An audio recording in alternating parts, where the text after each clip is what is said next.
Amy, her boyfriend Dan, Zach, and Lauren. They travel together, have fun, and film their adventures on camera. Noticeably tipsy, Dan picks up his camera and starts spinning around with it, which causes him to lose his balance and fall off a cliff. He gets out with minor bruises and returns to his terrified friends. 5 years pass. Amy, her husband James, and their little daughter Sarah go to Mexico City to celebrate Zach's 30th birthday on Dan's new yacht. On the way, they are overtaken by Zach and Lauren on a motorcycle. The whole company arrives at a yacht club where the yacht is parked. Amy is the only one of her friends who wears a life jacket and takes her time getting near the yacht. After Amy's father drowned while sailing together, she develops hydrophobia.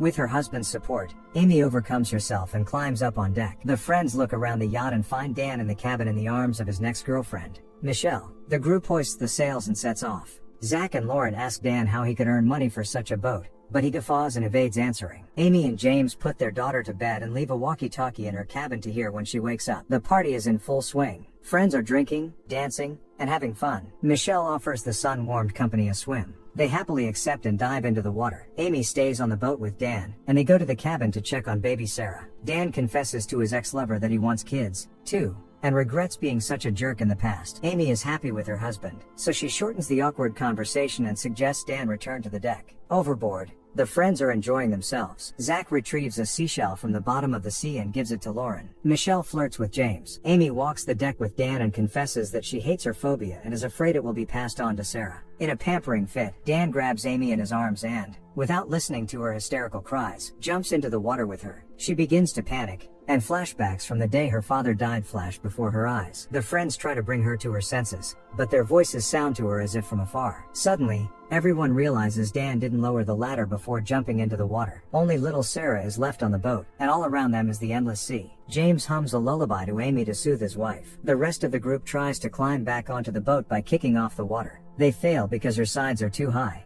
Michelle begins to panic. Tired and cold, she desperately clings to the inflatable dolphin. Dan asks her to borrow the dolphin so he can use it to climb onto the boat. These attempts also prove unsuccessful, as the toy dolphin is too slippery and quickly deflates under Dan's weight. The guys notice a flag waving on the stern, and Dan tries to grab hold of it. He manages to do it on his third try, but the flag is unstable and won't hold him. Amy comes to her senses, and everyone takes a breath to think about what to do next. Michelle is hysterical again. She thinks a shark is swimming underneath them. Dan dives underwater but finds no one there. Despite this, they realize it's only a matter of time before the predators appear. Everyone starts to pounce on Dan and blame him for what is happening. He realizes he screwed up but can't find a way out of the situation. Amy tearfully says they must find a way out because Sarah is left upstairs alone. Michelle continues to lose her mind. Due to fatigue, she begins to drown and tries to take the life jacket away from Amy. They push her away from Amy, and she starts having a nervous breakdown. Lauren puts her on her back to calm Michelle down and reads a prayer aloud. The group spends some more time in the blazing sun.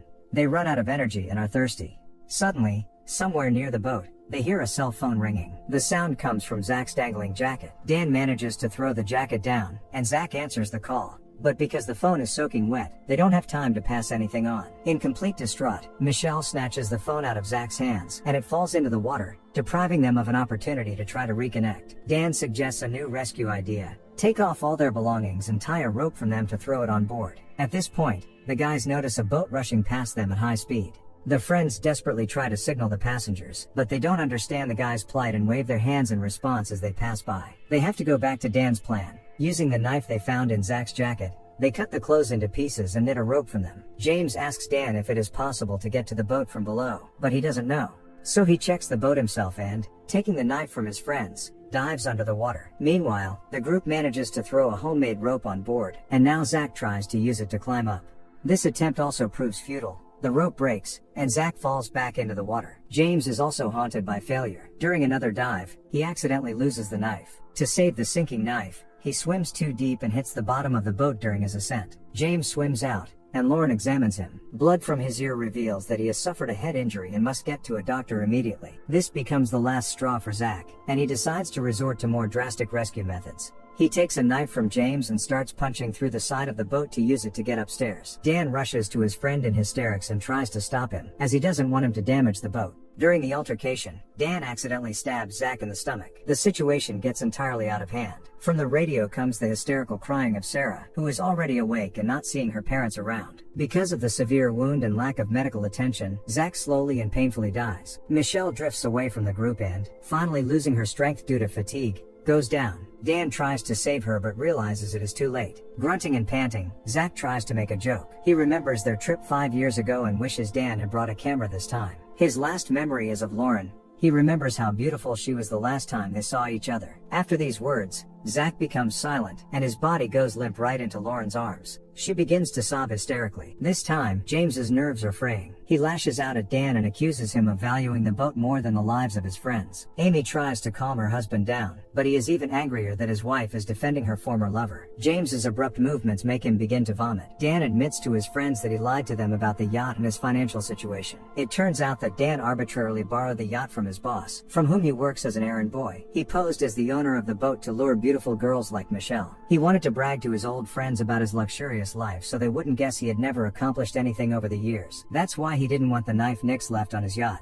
Now, his best friend is dead. From the realization of what he had done, Dan begins to cry. Lauren confesses that she was in love with Zach but never got around to telling him. Amy convinces her friend to let his dead body go.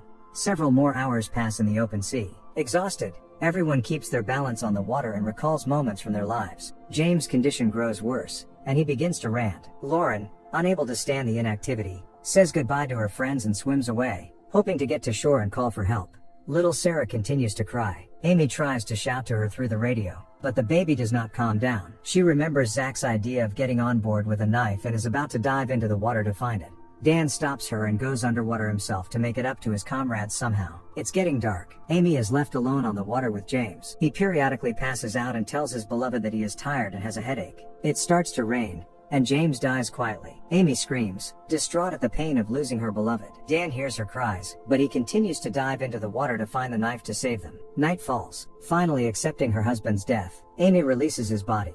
As she says goodbye, she hums the lullaby they sang to her daughter together before bedtime. Dan emerges from the water, screaming in pain. His arm is cramped, and Amy shares her vest with him to help him swim to the boat.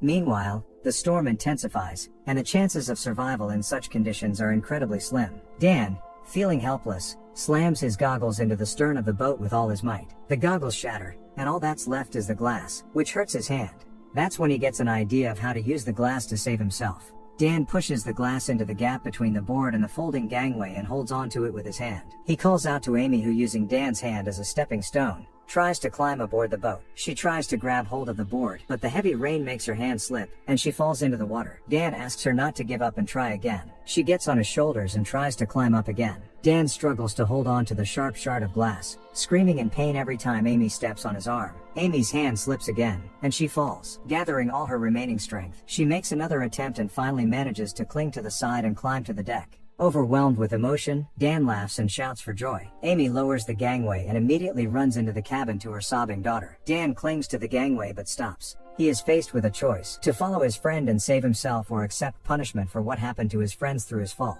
Taking Sarah in her arms, Amy soothes the little girl and lies down next to her, glad that the nightmare they experienced is over. Moments later, she realizes that Dan never came aboard. She walks out on the deck and sees a life jacket bobbing lonely on the water. In the distance, Amy notices Dan's motionless silhouette. She unsuccessfully tries to shout out and get the life jacket to him. She realizes that her guilt made Dan decide to drown himself. Amy recalls the same way her father drowned in front of her when she was a child. To prevent another tragedy, Amy overcomes her phobia and swims after Dan. He goes down, but Amy tries to pick him up. Frames of what's happening are intertwined with what happened in her past. Back then, little Amy was also trying to save her father. It is morning. A fishing boat approaches the yacht. The fisherman swims around the empty vessel and tries to shout to the passengers. After hearing no answer, the fishing boat sails away. Sarah wakes up in the cabin and begins to cry. At the end of the story, we see Amy standing on deck, looking out into the distance. Dan lies at her feet unconscious, whom she managed to save. The fishing boat is no longer in sight.